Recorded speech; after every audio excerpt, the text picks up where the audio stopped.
नमस्कार, स्वागत है आप सभी का द सफलता के YouTube चैनल पर। जैसा कि आप लोग जानते हैं, इस वाले क्लास में हम लोग सेट कर रहे हैं। कौन सा? रेलवे में पूछा गया सेट, जो कि पिछला 2018 से लेकर 22 के बीच में जो एग्ज़ाम हुए हैं रेलवे के, ग्रुप डी, ALP टेक्नीशियन वगैरह, NTPC, तो सबका हम लोग जो सेट आया हुआ है रुक्मिणी प्रकाशन का, उसको हम लोग कंप्लीट कर रहे हैं। तो ये हमारा आज का सेट 3 चल रहा है और सेट 3 का आज दूसरा क्लास होगा और इसमें हम लोग क्वेश्चन नंबर 11 से देखेंगे। क्वेश्चन नंबर 10 तक हम लोग कर चुके हैं पहले वाले वीडियो में। अगर आप नहीं देखे हैं इससे पहले का सेट 1, सेट 2 और सेट 3 का क्वेश्चन नंबर 10 तक, तो इसके पहले वाले वीडियोस को आप लोग देख लेंगे।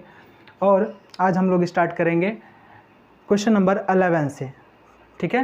तो ये क्वेश्चन हमारे पास फ़ोन में है और हम क्वेश्चन नंबर 11 से आज स्टार्ट करते हैं। आप क्वेश्चन को देखेंगे बोर्ड में और मेरे लिए क्वेश्चन है हमारे हाथ में।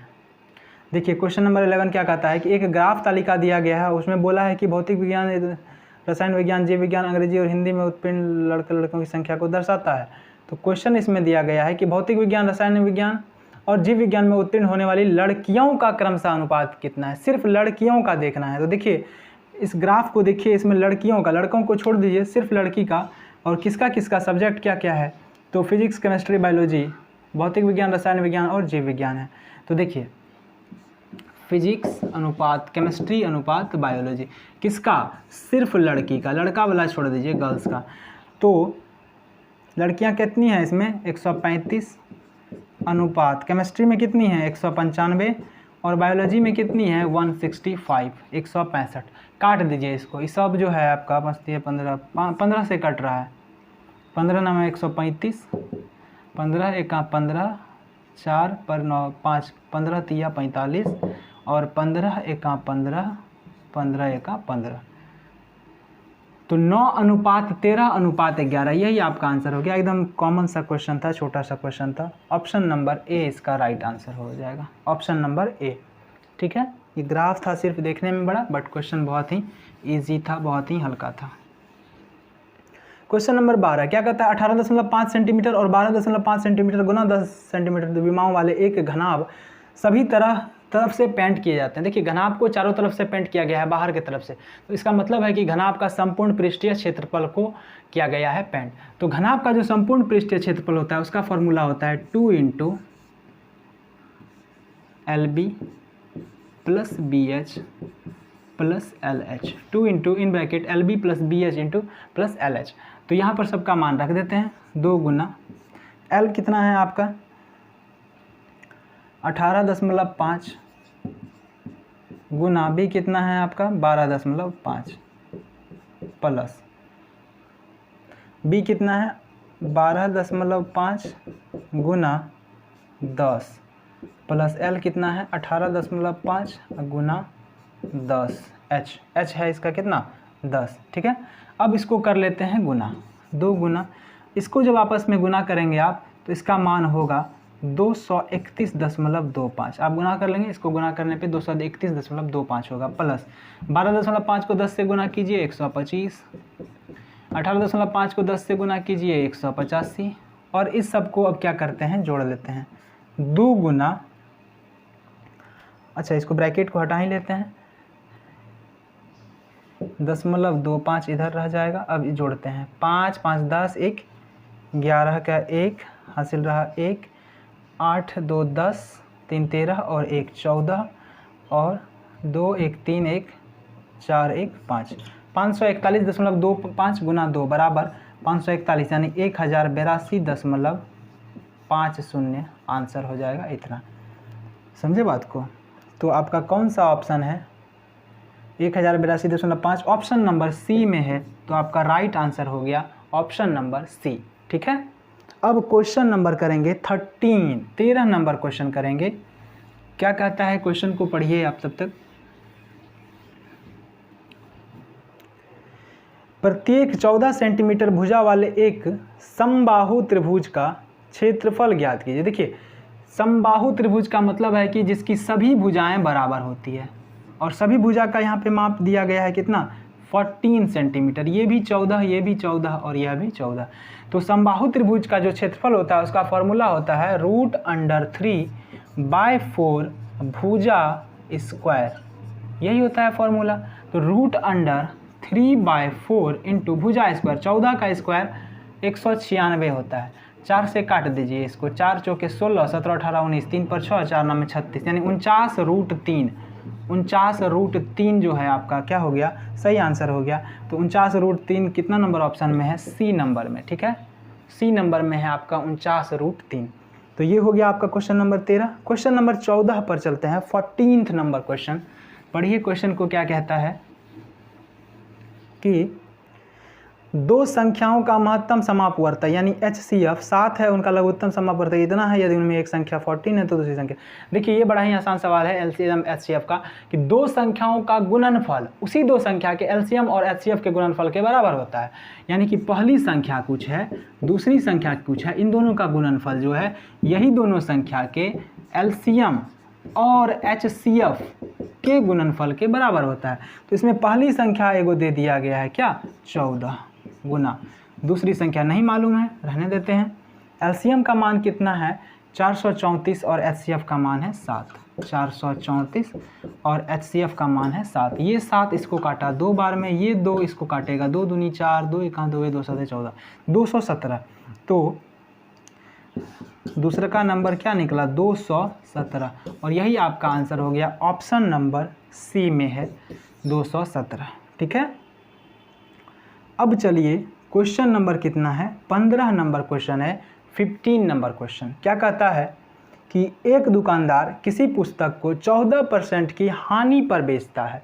पुस्तक को 14% के हानि पर बेच दिया। जानते हैं कि किसी भी चीज़ का जो क्रय मूल्य होता है वह हम लोग हमेशा 100% मानते हैं। तो किसी चीज़ का क्रय मूल्य यदि 100% है तो उसे 14% हानि पे बेचे हैं, यानी उस सामान को आप 86% पर बेच दिए हैं, 86% पर बेचे हैं।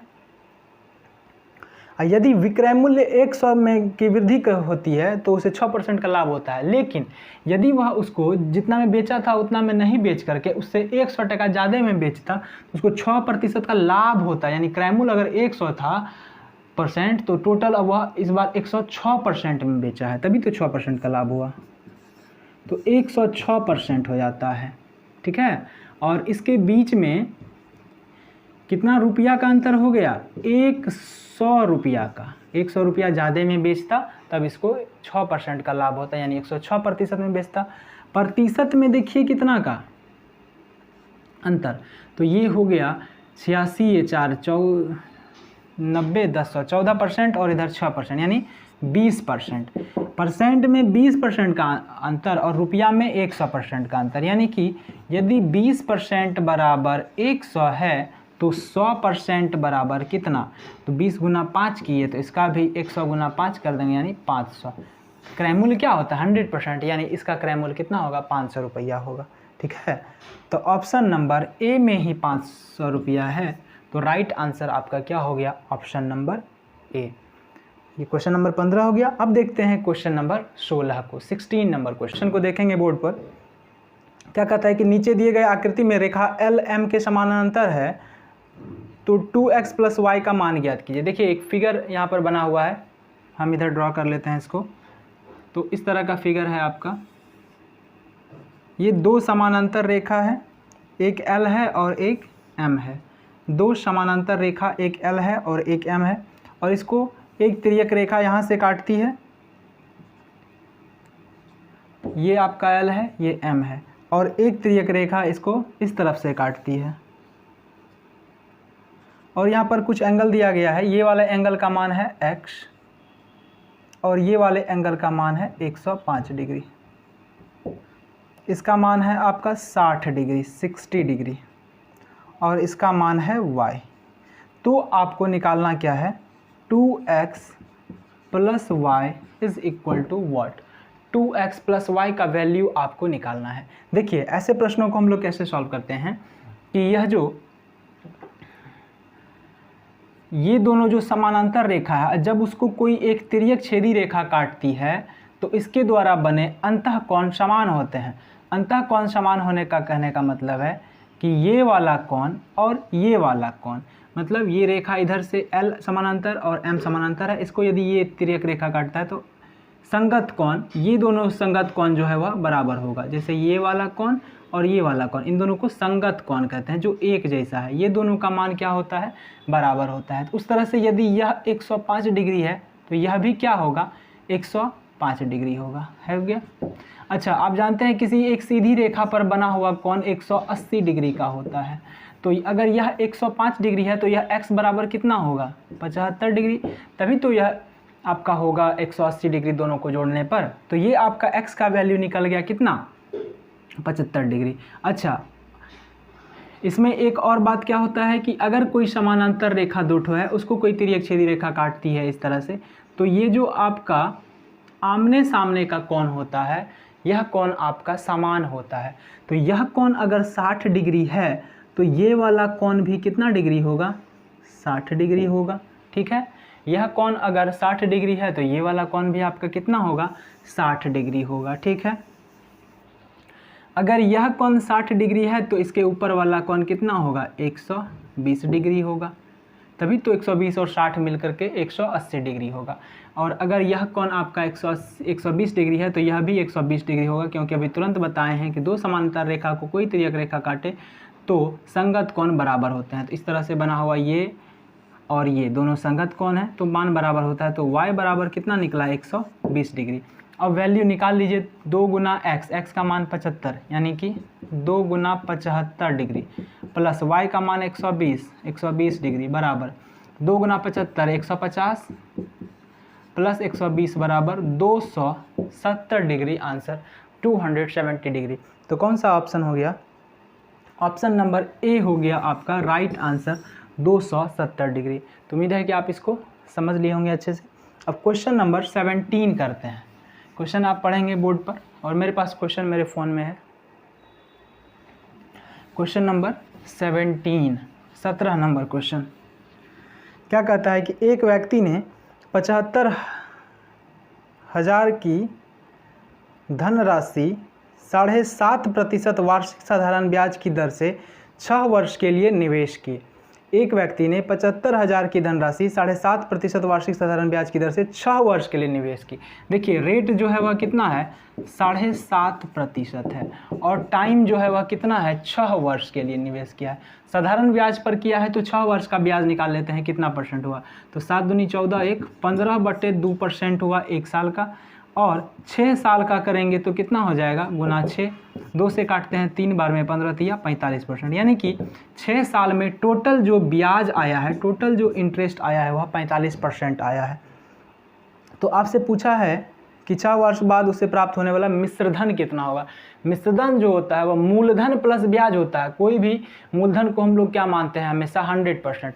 तो अगर 100% मूलधन है तो और उसमें ब्याज भी जुड़ जाएगा 45%, तो टोटल कितना परसेंट मिलेगा, 145% का आपको मान निकालना है। 145% का आपको मान निकालना है कि वह क्या होगा, और 145% ही क्या कहलाएगा, मिश्रधन कहलाएगा। तो यहाँ पर आपको मूलधन दिया है 100% का वैल्यू आपको पता है, 100% बराबर आपको पता है कितना, 75,000। तो 1% बराबर कितना होता है, 75,000 बटे 100। लेकिन आपको निकालना है कितना, 145। तो यहीं पर 145 बना दिए, तो अब इधर गुना हो जाएगा कितना, 145 से। इसको ये दोनों को काट देंगे और अब आप गुना करेंगे 750 गुना 145 और इसमें आपका आंसर हो जाएगा, ये देखिए ऑप्शन ए में है, आप इसको गुना करेंगे तो आंसर इतना ही आएगा, 10 87 50। ठीक है, 1,08,750 रुपया टोटल इसको 6 वर्ष के बाद वापस होगा मिश्रधन के रूप में। ठीक है, क्वेश्चन नंबर 18, एक्स और वाई एक कार्य को क्रमशः 8 दिन और 12 दिन में पूरा कर सकते हैं। अच्छा, टाइम एंड वर्क से भी पर डे क्वेश्चन आया है, हर शिफ्ट में क्वेश्चन आया है।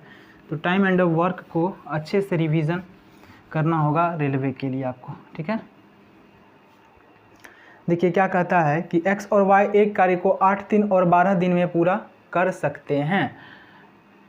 8 दिन और 12 दिन में पूरा कर सकते हैं, कौन, x और y। ये हमारा x है, ये y है। किसी काम को यह 8 दिन में कर सकता है और यह कर सकता है 12 दिन में। तो टोटल वर्क निकालने के लिए क्या करते हैं, इसका एलसीएम ले लेते हैं, 12 और 8 का एलसीएम हो गया 24। ये टोटल काम हो गया। अब एक दिन का काम निकालते हैं, 8 से डिवाइड करेंगे 24 में, 8 3 24, 12 से करेंगे 2 यानी यह एक दिन में 2 भाग काम करेगा, या एक दिन में 3 काम करेगा। टोटल काम आपका है 24। इतना निकाल लिए हैं। इसके आगे पढ़ते हैं क्या कहता है। कहता है कि यदि वे वैकल्पिक यानी एक एक दिन छोड़कर दिनों में काम करते हैं जिसमें x पहले दिन कार्य करता है, तो दोनों को उसी कार्य को पूरा करने में कितना समय लगेगा। काम अल्टरनेट हो रहा है, एक आदमी आज करेगा, दूसरा कल करेगा, परसों फिर वही पहला वाला आदमी करेगा, फिर उसके बाद करेगा। जैसे आज मान लीजिए x स्टार्ट किया है, तो अगला दिन y काम करेगा, फिर x काम करेगा, फिर y काम करेगा। इस तरह से आपका काम पूरा कंप्लीट होगा। तब पूछा है कि कितना समय लगेगा। ठीक है, तो पहला दिन काम कौन x स्टार्ट किया है, x, और दूसरा दिन y। तो 2 दिन का काम देखते हैं कि ये दोनों मिल करके 2 दिन में कितना सा काम करता है। तो x एक दिन में 3 काम करेगा, y एक दिन में 2 काम करेगा। तो टोटल 2 दिन में कितना काम हुआ, 5 काम हुआ। काम कितना है 24, 5 को ले जाइए 24 के करीब, तो 5 25 हो जाएगा। 4 से गुना करते हैं, अगर यहाँ 4 से गुना करेंगे तो हमारा 20 काम हो गया, और यहाँ 4 से गुना किए तो यहाँ भी 4 से गुना करना पड़ेगा। यानी कि 8 दिन में कितना काम हुआ, 20 काम हुआ। अभी भी हमारा 24 काम पूरा नहीं हुआ है, 4 काम बचा हुआ ही है। 20 काम हुआ है, अभी 4 काम करना बाकी है। तो एक्स वाई करके 8 दिन में जो अंतिम दिन था y काम किया होगा। अब जो 9वां दिन होगा, 8वां दिन के बाद जो एक दिन होगा यानी 9वां दिन जो होगा, उस दिन x काम करेगा ना। तो x एक दिन में कितना काम करता है, 3 काम करता है। अभी भी 20 और 3 23 काम हुआ है, अभी भी एक काम बचा हुआ है। तो अब जो अगला दिन है वह कौन काम करेगा, तो y काम करेगा। अगला दिन y आपका काम करेगा। y एक दिन में 2 यूनिट काम करता है, तो वह अब एक ही को काम बचा हुआ है, तो एक काम को करेगा कितना में, 1/2 दिन में। तो टोटल समय कितना लग गया, 8 1 9 और यहाँ पे आधा, यानी 9.1/2 दिन लगा पूरा काम कंप्लीट करने में। 9.1/2 दिन। ऑप्शन नंबर सी आपका जो है वह राइट आंसर है, ऑप्शन नंबर सी। ठीक है, उसके बाद क्वेश्चन नंबर 18।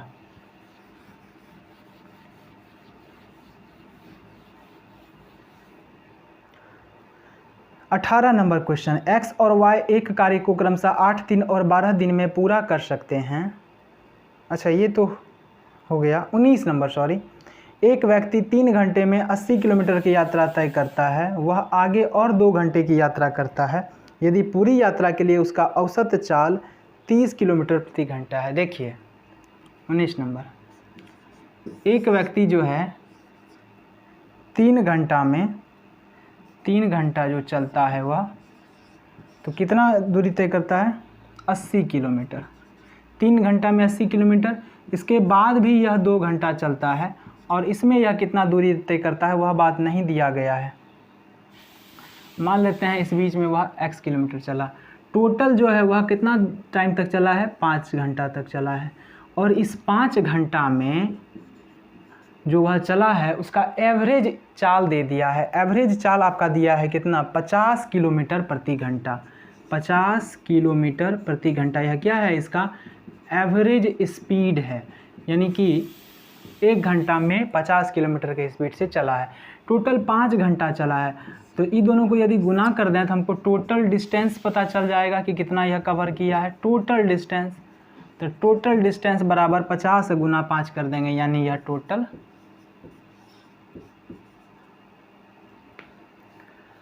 50 ही है ना, नहीं टोटल 30 किलोमीटर चाल है, 30 से गुना कर देंगे।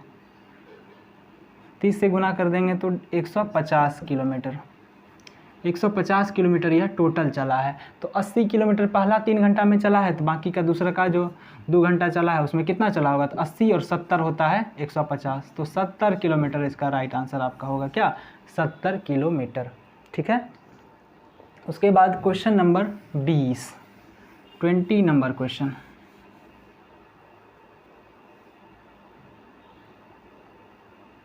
क्या कहता है, दी गई आकृति में एंगल ABC, एक चित्र दिया गया है, इसको गौर से देखेंगे।